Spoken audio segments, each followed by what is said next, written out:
Fala pessoal, bom dia. Vocês estão bem? Amém. Show de bola. Pessoal, enquanto a gente estava louvando, eu tive uma impressão, foi uma visão, né? E eu vi uma mão muito doce, como se estivesse afofando uma terra que também era muito suave, a cor dela era muito viva. E esse sentimento não passava, como se houvesse alguma coisa a tirar disso. E por fim eu entendi que terra dura você não afofa, terra dura você precisa trabalhar com ela, quebrar ela, esmiuçar ela, né? E a sensação que eu tive é que às vezes a gente no culto tem essa percepção de que o coração está duro demais, existem emoções que parece que quer vir à tona e não sai daquilo e fica travado, e eu sinto uma ação especial de Deus a respeito desse tipo de coisa. Então, se você sente algo travado, você fala, cara, eu sinto que tem algum lugar que Deus quer tocar em mim, mas eu não consigo acessar esse lugar, porque parece que tem algumas travas no meio desse caminho. Eu queria dizer para você que Deus está interessado em fazer isso essa manhã. E tem a ver com aquilo que eu vou ministrar também. Então, abre comigo no Salmo 104.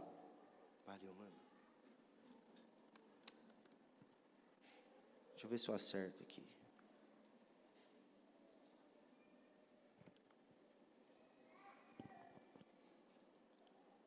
Salmo número 104. Nós vamos ler os 35 versículos mesmo, tá? Mas está escrito assim: Bendize, ó minha alma, ao Senhor, Senhor meu Deus, como Tu és magnificente, sobrevestido de glória e majestade, coberto de luz como de um manto. Tu estendes o céu como uma cortina, pões nas águas o vigamento da Tua morada, tomas as nuvens por Teu carro e voas nas asas do vento. Fazes os Teus anjos ventos e a Teus ministros labaredas de fogo. Lançaste os fundamentos da terra para que ela não vacile em tempo nenhum. Tomaste os abismos por vestuário e a cobriste. As águas ficaram acima das montanhas, a Tua repreensão fugiram. A voz do Teu trovão bateram em retirada, elevaram-se os montes, desceram-se os vales até ao lugar que lhes havia preparado. Puseste as águas divisa que não ultrapassarão, para que não tornem a cobrir a terra. Tu fazes rebentar fontes no vale, cujas águas correm entre os montes. Dá de beber a todos os animais do campo, e jumentos selvagens matam a sua sede. Junto delas tem as aves do céu ao seu pouso, e por entre a ramagem desferem o seu canto. Do alto da tua morada regas os montes, a terra farta-se do fruto de suas obras. Fazes crescer a relva para os animais e as plantas para o serviço do homem, de sorte que da terra tire o seu pão. O vinho que alegra o coração do homem, o azeite que lhe dá brilho ao rosto, e o alimento que lhe sustém as forças. Avigoram-se as árvores do Senhor e os cedros do Líbano que ele plantou, em que as aves fazem seus ninhos quanto a cegonha, a sua casa é nos ciprestes. Os altos montes são de cabras montezinhas, e as rochas o refúgio das arganazes. Fez a lua para marcar o tempo, o sol conhece a hora do seu acaso, dispõe as trevas e vem a noite, no qual vagueiam os animais da selva. Os leõezinhos rugem pela presa e buscam de Deus o sustento. Em vindo o sol, eles se recolhem e se acomodam nos seus covis. Sai o homem para o seu trabalho e para o seu encargo até a tarde. Que variedade, Senhor, nas tuas obras! Todas com sabedoria as fizeste, cheia está a terra das tuas riquezas. Eis o mar vasto e imenso, no qual se movem os seres sem conta. Animais pequenos e grandes, por ele transitam os navios, e o monstro marinho que formaste para nele folgar. Todos esperam de ti que lhes dês de comer a seu tempo. Se lhes dás, eles o recolhem. Se abres a mão, eles se fartam de bens. Se ocultas o rosto, eles se perturbam. Se cortas a respiração, morrem e voltam ao seu pó. Envia o teu espírito, eles são criados, e assim renovas a face da terra. Glória do Senhor seja para sempre. Exulte o Senhor por suas obras. Com só olhar para a terra, ele a faz tremer. Toca as montanhas e elas fumegam. Cantarei ao Senhor enquanto eu viver. Cantarei louvores ao meu Deus durante a minha vida. Seja-lhe agradável a minha meditação. Eu me alegrarei no Senhor. Desapareçam da terra os pecadores e já não subsistam os perversos. Bendize a minha alma ao Senhor. Aleluia.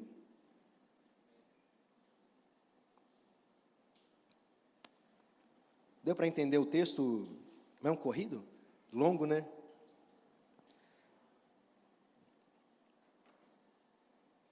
Estava dando uma estudada sobre esse texto e a verdade é que, assim, algumas pessoas atribuem a Davi, mas eu, sinceramente, acho que não importa muito se foi Davi quem fez ou não. Parece que quando é Davi a gente atribui um valor diferente, né? E a ideia é que não, cara. A ideia é que se está na Bíblia tem o mesmo peso, tem a mesma beleza, tem o mesmo valor. Mas eu achei algumas coisas que o Russell Shedd fez nesse texto, algumas divisões que ele fez. Eu achei muito bonito e eu vou compartilhar com vocês. Mas basicamente ele vai dividir esse salmo em 3 partes. A primeira é a história natural, que vai até o versículo 23. Depois do 24 ao 30 é sobre filosofia. E do 31 a 35 é sobre a contemplação, que vira um cântico. Então na primeira parte ele trabalha o poder de Deus na criação, o amor de Deus em sustentar os seres da terra e a ordem de Deus em reger tudo. Na segunda parte da filosofia, de que o universo foi criado e revela a sabedoria e riqueza de Deus e a fragilidade da criatura, que deve, portanto, conservar-se em harmonia com Deus. E na última parte, a vida espiritual se aproxima mais de Deus, por intermédio de louvores cantados com fé no íntimo. Então, achei muito bonita a divisão que ele faz, ele apresenta alguns aspectos da vida. E quando eu olhei para o texto, eu sinceramente, eu pensei em fazer só 2 divisões nele, que estaria no primeiro verso, na parte B, que é: Senhor Deus meu, como Tu és magnificente, e que essa ideia que começa o salmo desse escritor, a ideia de alguém que começa a contemplar a Deus, colocando Deus na posição de que Deus está, e que é o evangelho verdadeiro, se não colocar Deus onde Ele está, e o homem aos seus pés. Aqui ele coloca Deus como acima da criação. Porém, também, aqui ele trabalha, por isso que 2 partes, né? Mas aí ele começa a trabalhar como Deus totalmente envolvido nessa criação. Não limitado a ela, mas dando de comer aos animais, estabelecendo a ordem, o horário de todas as coisas, estabelecendo a dependência do homem quanto ao que ele precisa comer e beber e tudo mais.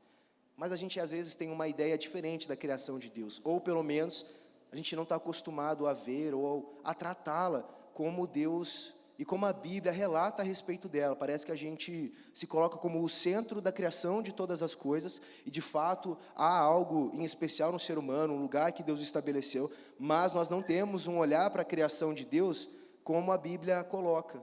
Então, entendendo que até a toca das raposas, até as pedras que escondem os animais, até o fruto de uma árvore, que tudo está regido por uma ordem de alguém maior, que é Deus. Então, o salmista, vendo isso, percebendo isso, ele escreve esse salmo de 35 versos, colocando Deus como acima da criação e também como totalmente envolvido na criação, participando dela. E esse é o Deus que nos toca, que nos chamou, que nos criou e nos formou e que está presente hoje e está presente eternamente também. Às vezes a gente tem a ideia de um Deus que criou todas as coisas e depois se afastou, né? Deixou as coisas seguirem. Afinal, se Deus estivesse aqui, talvez não teriam acontecido muitas coisas. Já pensou isso? Já pensou isso? Puxa, se Deus realmente estivesse lá, eu não teria sofrido aquilo. Se Deus estivesse lá, eu não teria acontecido aquilo. E a gente deixa esse lugar de contemplação. Então, basicamente, esse salmo podia ser chamado de o louvor de Gênesis 1. Você percebeu aqui os artifícios da criação, você reparou que está falando do dilúvio também, que é uma contemplação de Deus a partir da obra de suas palavras, a onipotência de Deus de criar todas as coisas e a providência de Deus e proximidade para sustentá-las. É um louvor que exalta a Deus como acima da criação e como cuidador. E aí tem algo interessante: não existe nada que não seja objeto do cuidado específico de Deus. Tem noção disso? De quantas coisas existem e que todas elas recebem um cuidado específico de Deus? E o reconhecimento do lugar, né, dele. Enfim, pessoal, o que eu vou fazer na pregação é dividir em 3 partes. Quero fazer um paralelo a respeito desse texto com O Senhor dos Anéis. Todos já assistiram? Quem não assistiu O Senhor dos Anéis aí? A partir da Sociedade do Anel. Não assistiram? Ah, vocês já estão errados, então. Já vamos começar por aí. Brincadeira, basicamente O Senhor dos Anéis não é uma obra declaradamente cristã por conta do seu autor, mas ele era cristão, ele era católico, tem influência mitológica, filosófica também, mas o ponto é que, sem dúvida, ele foi influenciado pelo Evangelho para pelo menos escrever muita coisa ali que é consonante. Dividi em 3 partes, então, se fosse para dar um título, seria A Ordem, o Miserável e o Bom Pastor. Na primeira parte eu falo sobre a ordem, entenda a ordem como ordem e justiça de Deus. Na segunda parte, o miserável, eu vou tratar um pouquinho sobre a condição do coração do ser humano. E no último ponto, o bom pastor, eu não preciso explicar não, né, tá indutivo. Certo, pessoal? Nessa primeira parte, eu vou dar algumas características de um dos personagens para vocês, tá? Ele, por natureza e no início, era empenhado por organização e por controle. Então, ele tinha ele era ficcionado nesse assunto. E no futuro, ele passou a ser influenciado por um sentimento malicioso provindo de uma entidade, de um mestre que ele adotou. Então, ele já tinha essa característica na natureza dele, uma dedicação, uma atenção especial para a organização e controle, mas ele começa a ser influenciado por um sentimento malicioso. Esse desejo se intensifica à medida que ele é consumido por essa influência maligna, e que em conjunto ele cresce em poder, derrotando seus inimigos. Então a ideia é que ele começa a ser influenciado, ele começa a travar batalhas, ele começa a conquistar mais poder, mais territórios, ele começa a se fortalecer, e os freios começam a diminuir. Então seus inimigos começam a diminuir, aquilo que o impede começa a enfraquecer também. E o poder e a autoridade dele aumenta. E ele começa a imprimir a vontade dele sobre os outros seres e também sobre a criação. E essa é a história de Sauron, tá? É o cara do mal. Sauron escolhe a sua habitação em Mordor, um lugar onde habita um grande vulcão, que ele utiliza para fabricar magia e armas, onde os céus são fechados e a natureza é extremamente corrompida. Então, conforme a história vai passando e eles vão se aproximando de Mordor, a natureza também vai demonstrando uma corrupção cada vez maior, do seguinte gênero. Imagine Campinas verdes com um grande raio de sol no fundo, com animaizinhos, esse é o condado. Mas à medida que como você se aproxima de Mordor, começa, sei lá, um pântano com pessoas mortas debaixo d'água, com animais, sabe? E quando você chega de fato em Mordor, já não tem nem árvores, né? Parece que é algo proporcional. Quanto mais perto, mais destruição tem. E a ideia é que Sauron, ele quer fazer isso não de forma infundada. Ele tem uma razão, ele tem uma lógica para querer estabelecer ordem, para querer estabelecer a sua justiça em cima de toda a criação. Às vezes a gente olha isso, vê o Senhor dos Anéis e entende que aquilo é infundado. Parece que ele só tem vontade de fazer alguma coisa. Mas existe todo um raciocínio lógico e elaborado para que ele consiga fazer isso. Para que ele tente fazer isso, né? E ele está obstinado em estabelecer ordem na criação, a partir da sua sabedoria, mas fora do lugar de contemplação. Tá? Então imagina o seguinte, ele quer ordenar todas as coisas, ele quer estabelecer ordem na criação, ele quer reger a criação, tudo em volta dele, e ele não está no lugar de contemplação. Ele não reconhece que tudo aquilo que foi criado tem um Criador. Você entende o perigo disso? Você entende que às vezes a gente faz isso em coisas menores, não no condado, não em Mordor, mas a gente faz isso com a nossa família. A gente quer dar uma ordem naquele lugar, que a gente quer estabelecer uma justiça fora do lugar de contemplação de Deus. E logo, se a gente faz isso, a justiça que nós estabelecemos é nossa. E qualquer coisa que não seja semelhante a nós mesmos, não faz sentido. É a mesma lógica de Sauron. E por que a gente tem tanto empenho e continua fazendo isso dia após dia, mesmo vários confrontos com Deus? Porque existe uma lógica por detrás que nos motiva e que fortalece a crença de que nós precisamos fazer essas coisas. Já brigou no trânsito? Um exemplo. Já brigou no trânsito? Ah, vocês são crentes, né? Eu já briguei já. E qual que é o problema? muitas vezes você vai ter a razão, né, por detrás do que aconteceu.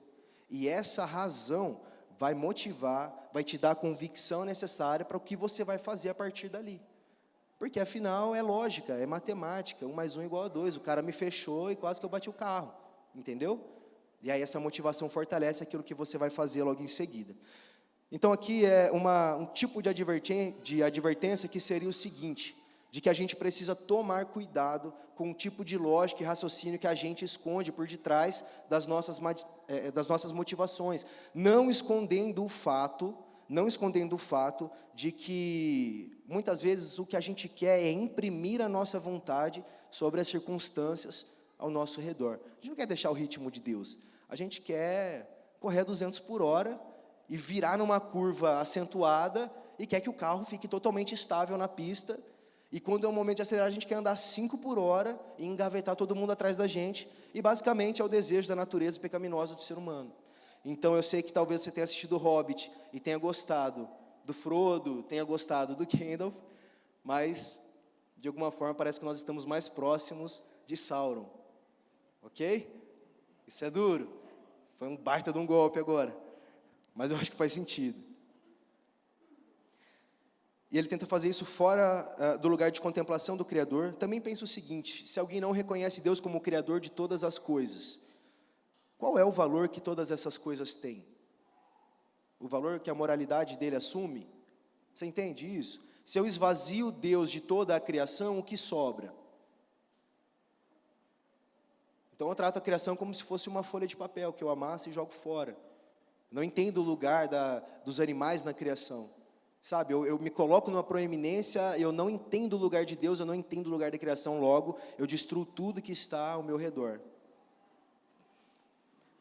A ordem que ele quer estabelecer tem a sua imagem e semelhança, porque entre a sua motivação, o seu raciocínio elaborado do porquê ele sabe como as coisas devem ser e como ele age, não existe algo que o divorcie dele mesmo. Ficou meio confuso, mas basicamente, nessa lógica, sem Deus, não vai ter nada que vai nos divorciar de nós mesmos. Estaremos casados até o fim, certo? É um tipo de casamento perigoso, né?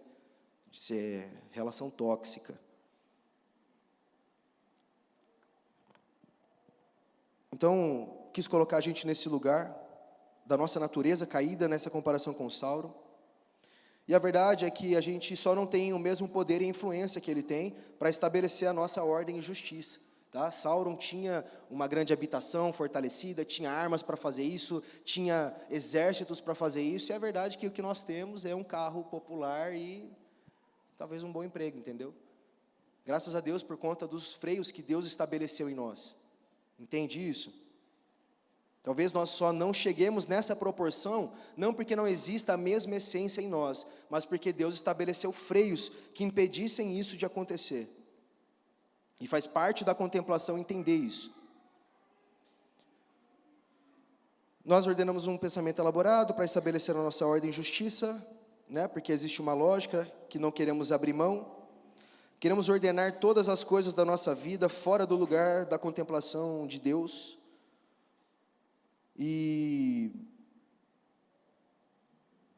Só que tem uma coisa, né, que a gente precisa pensar. O que a gente precisa fazer, sabendo de tudo isso, é não ansiar por ordem e justiça? Será que essa é a saída mesmo? Será que o que nós temos que fazer é, então, negar, retirar o sentimento que nós temos a respeito de justiça e de ordem? E a verdade é que não, porque esse sentimento existe na natureza porque Deus colocou ele lá. Mas Ele colocou esse sentimento para ser suprido por Ele mesmo, e não por nós. Então o sentimento que você tem por ordem dentro da sua casa, por justiça na sociedade, por estabelecer as coisas dentro do seu lar ou no seu trabalho, isso faz parte do que Deus colocou dentro de nós. Mas nós temos que entender que o Redentor das mesmas coisas é Deus. Então nós podemos procurá-lo para suprir a nossa necessidade por ordem e justiça e colocá-lo no lugar que ele já ocupa. Somos nós que nos enganamos. E às vezes a gente meio que olha, fala, não, eu acho que sou eu que estou naquele lugar, naquele trono. E não é. Né? Parece que é um movimento do nosso coração, né? Mas a boa notícia do Evangelho é que ele vai fazer isso. Tem uma plenitude de justiça que ele vai estabelecer no reinado do Messias. E nós vamos experimentar o governo de Deus junto com ele. Então, o que a gente pode fazer para estabelecer ordem e justiça, então? Orar. Orar. Pedir a Deus. Isso é suficiente. Isso deve suprir o desejo do nosso coração. Enfim, que não sejamos como Sauron, que escolheu seguir o mau mestre, do qual herdou a malícia que seria nossa natureza pecaminosa, certo? Sigamos o bom mestre Jesus. Qual mestre você tem escolhido seguir diariamente? Que não escolhamos a nossa habitação baseado no poder e armas que ela pode oferecer. Veja Jesus, que escolheu uma habitação em pessoas frágeis. Que não intentemos estabelecer uma ordem nas coisas que não seja a de Deus, mas a nossa. Sejamos como Jesus, que orou para Deus fazer a vontade dele na terra, como no céu. Que não estejamos empenhados em tornar a igreja uma semelhança de nós. Que o nosso casamento não seja uma semelhança de nós, mas de Jesus. Já brigou com o teu cônjuge porque ele fez alguma coisa que não era como você queria que ele tivesse feito? E você já brigou com o seu cônjuge, você ficou irado porque ele não era parecido com Jesus? Difícil, né?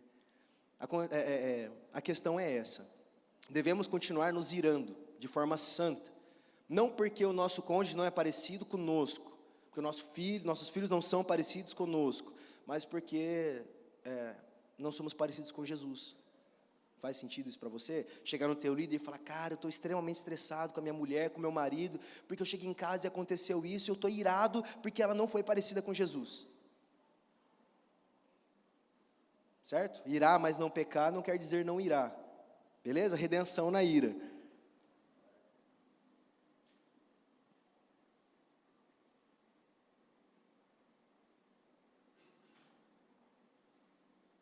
Louvemos e agradecemos a Deus pelas travas e limitações que Ele estabeleceu na nossa vida, irmãos. E na convicção de que Ele sabe estabelecer o padrão de todas as coisas. Isso faz parte de rendição, isso faz parte de dependência. Às vezes até o leão sabe o lugar dele na cadeia e nós não sabemos. E eu encerro a primeira parte, que seria a ordem. Finalizando o seguinte: o core dessa primeira parte seria entender que nós não devemos buscar ordem e justiça fora do lugar de contemplação. Beleza? E eu entro na segunda parte, que seria o miserável. Se na primeira parte a gente falou a respeito de domínio, que Saulo tentou estabelecer, agora faz sentido falar da falta de domínio, no caso o domínio próprio, gerado por afeições que não estão em Deus.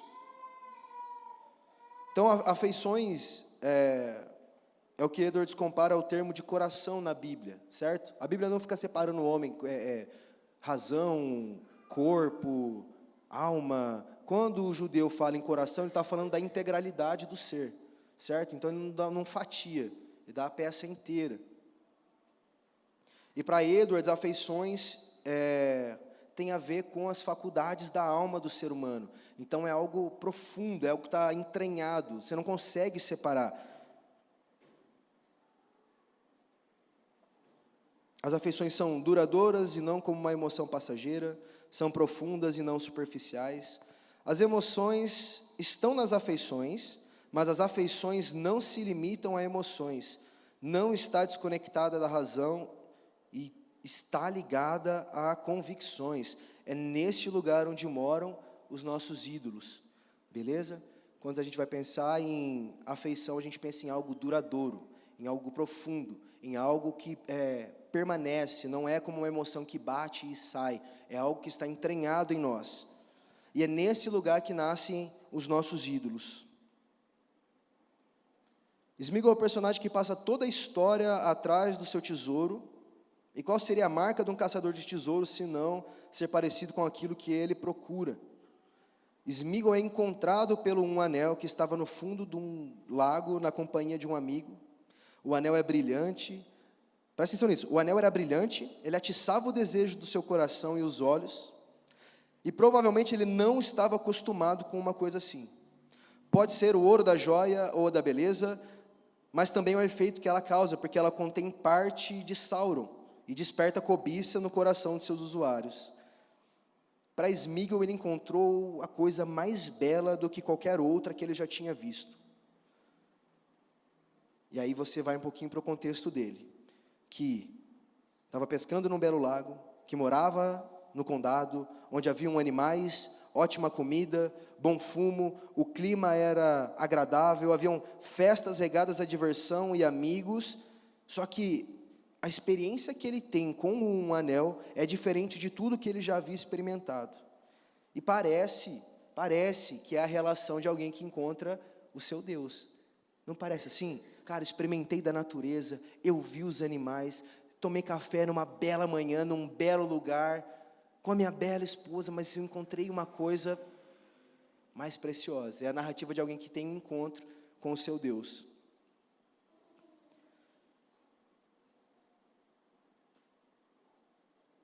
E a verdade é que nada na criação vai ser tão belo quanto Deus, nem os nossos filhos. E também nada vai ser tão belo na criação quanto os nossos ídolos. Percebe isso? E isso porque, se as nossas afeições, que é um lugar profundo, que é o cerne da nossa alma, tem as convicções, com certeza ela vai influenciar nas coisas que nós consideramos também ser tesouro. Faz sentido para você? Seria como ele faz falando para Jó o seguinte: Jó, não é o paladar que dá o gosto na comida? Seria basicamente assim: Jó, será que não é o seu coração que define aquilo que é um tesouro para você? Se nas suas afeições não está Deus, você vai considerar alguma coisa e vai colocá-la no lugar de Deus. Se fosse Jonathan Edwards discipulando o Sméagol, imagina essa cena, acho maneiraço. Estivesse pastoreando o Sméagol, ele com certeza diria que o desejo pelo um anel mora nas afeições do Sméagol, entendeu? E aí também fica o seguinte: o que a gente vai fazer agora? Então a gente vai derrubar esse altar que existe dentro de nós, né? A gente vai tirar, poxa, eu não consigo colocar Deus nesse lugar, então eu vou tirar tudo. Dá para fazer isso? O que vocês acham? Impossível fazer isso, né? Se a gente ler Gênesis 2:7, que fala que o Senhor Deus formou o homem do pó da terra e soprou em suas narinas o fôlego de vida, e o homem se tornou alma vivente. Essa palavra, alma vivente, Nefesh Hayah, significa, uma das traduções é garganta, é sede e fome. Então, está entranhado em nós a sede e a fome de Deus, está na nossa natureza. Quando Deus nos concebeu, Ele colocou isso dentro de nós. Então, o que a gente tem que fazer não é derrubar o altar que existe dentro do nosso coração. O que nós devemos fazer é limpá-lo de todos os ídolos e estabelecer Deus. E entender que lá não é lugar para eles, é um lugar para Deus. E, encerrando essa segunda parte, eu vou para a terceira, que é o bom pastor. E aí é o seguinte: pensa assim, quem está mais interessado, você ou Deus, nesse relacionamento? Quem te chamou primeiro? Aliás, foi você ou foi Deus que chamou primeiro? Um dia você acordou e pensou assim: não, hoje eu quero me converter, hoje eu quero uma topada com Deus. Não faz sentido. Deus nos chamou primeiro. Deus abriu os nossos ouvidos para que pudéssemos ouvir a tua voz. E não é difícil você enxergar isso na Bíblia também. Se você, vai lá comigo, Gênesis capítulo 4. Cara, isso daqui eu fico baqueado. Versículo 1 do capítulo 4. Coabitou o homem com Eva, sua mulher. Esta concebeu e deu à luz a Caim. Então disse, olha o que eles dizem: adquiri um varão com o auxílio do Senhor. Logo em seguida você vê Deus interferindo na vontade de Caim. Mas no capítulo 4 eles acabaram de cair. Acabaram de comer do fruto do conhecimento do bem e do mal, experimentar da independência, são retirados do jardim do Éden, e no próximo versículo Deus está perseguindo eles de novo, de forma que o próprio Adão tem um filho e reconhece: adquiri um filho por causa do auxílio de Deus. Parece que agora o homem não pode estar com Deus, só que Deus continua perseguindo o homem de forma furiosa. Sei lá, daria para dizer que Deus foi o primeiro parteiro da Bíblia. Beleza? Coisa minha, viagem minha. Como sendo o primeiro parteiro da Bíblia. Deus fala com Samuel, quando Samuel, não foi Samuel que bateu, não deu certo, entendeu? Deus falou com ele, Deus falou com os patriarcas, Deus começa a estabelecer, aí Abel morre, aí vem Sete, ele começa a estabelecer uma comunicação com os homens começam a levantar altares novamente para Deus, e a preenchê-lo com Deus, e a verdade é que Deus está nos perseguindo, e Deus vai nos perseguir para sempre. Deus fez isso com as pessoas que Ele escolheu. Se Deus tem falado com você, é porque Deus escolheu você. Senão você não reconheceria Deus nas coisas, você não enxergaria Deus nas coisas. Se você enxerga um Criador de todas as coisas, é Deus comunicando alguma coisa ao teu coração, confirmando aonde Ele está, pelo menos assentado, acima dela. E para quando você pensar que Ele é alto demais, lembra desse salmo. Lembra da providência divina em toda a Bíblia, de que é Ele quem dá o alimento àqueles que pedem e que têm fome. A história de Israel é a história de um Deus. Se a gente pudesse falar assim, não, essa daqui é a história, daria para dizer facilmente que não é a história de Israel, é a história de um Deus. E a história da nossa vida é a história de um Deus. E esse Deus está dizendo o que para mim? Que Ele é um bom pastor, e que a ovelha que havia se perdido, Ele foi buscar. E o pastor gosta de estar perto das suas ovelhas. Ele poderia ter usado qualquer animal, mas ele usou a figura de um pastor e das suas ovelhas, porque um pastor anda junto com elas. Quando elas se machucam, ele pega elas e coloca atrás dos ombros, e ele caminha. Quando elas pulam, esqueci a palavra, a cerca, ele as fere para que elas não voltem a pular, e ele fica todo o caminho caminhando com elas sobre os seus ombros. Então, vamos lá, primeiro ponto. Quando a gente tenta estabelecer uma ordem, uma justiça, sem o lugar de contemplação de Deus. Segundo ponto, quando nas nossas afeições, ou nós queremos derrubar o altar que existe nelas, ou nós não entendemos que nós estamos colocando ídolos nesse lugar. E aí 3, vem Deus, e a gente faz todas essas duas coisas, aí vem Deus e fala que quer morar dentro de nós, escolhe-nos como habitação dEle, ministra a sua palavra, e quando eu digo nos escolhe, estou falando de salvação, não é só quero me relacionar e ter um flerte com você, é casamento, entendeu? Não é só andar de mão dada, é intimidade profunda, é algo que assim, o que a gente já viu de relacionamento não consegue expressar a profundidade do relacionamento que Deus tem conosco. Então a pergunta que fica, diante de tudo isso é, o que pode nos afastar de Deus? Se quando eu estabeleço a minha ordem em justiça eu não consigo, se quando eu coloco alguém no lugar dele eu não consigo, se a voz dele continua a me perseguir e eu não consigo afastá-lo de mim, o que pode? Paulo fala essa declaração também, mas o que poderia nos afastar do amor de Deus? E a verdade é que nada, nada, nem ninguém, nem seres que desconhecemos, nem vida, nem pobreza,